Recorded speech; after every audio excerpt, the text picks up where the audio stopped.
People use the word lockdown very loosely these days, and it means many things to different people.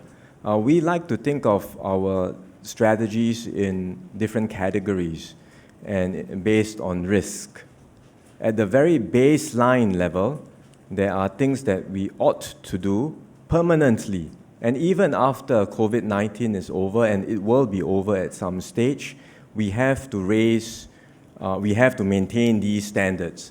For example, things like washing our hands regularly, not using your hands to touch your face. These are all things that better public hygiene standards. These are all things that we think are important. Baseline, permanent changes. That's why we launched an SG Clean campaign. And even after COVID-19, these practices will be useful for countering any other infectious diseases as well. Beyond the baseline, we are talking about a range of, a series of measures that can be put in place throughout, or precautionary measures that can be triggered as we say, additional breaks as and when the need arises.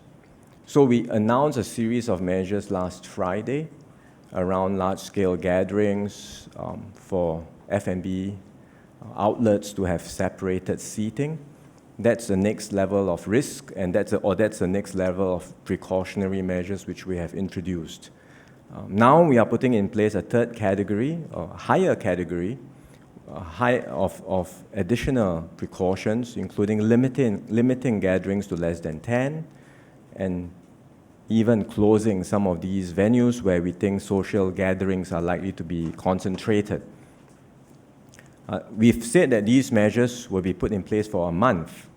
And if these measures are effective for a month and it helps to break potential transmission chains, we may then come back to Tier 2, where we were last Friday.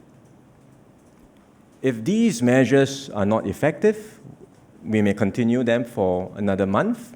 We could escalate further.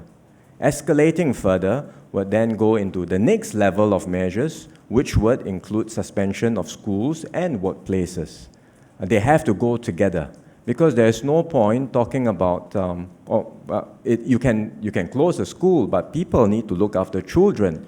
And if parents are working, then very hard for them to look after the children, and the children will be running around anyway in the community. So closure of schools, closure of workplaces, other than essential activities, that's the most drastic step, if you will. That's what I suppose people call a lockdown. And that set of drastic measures may well be necessary, but again, we do not have to get there in one step.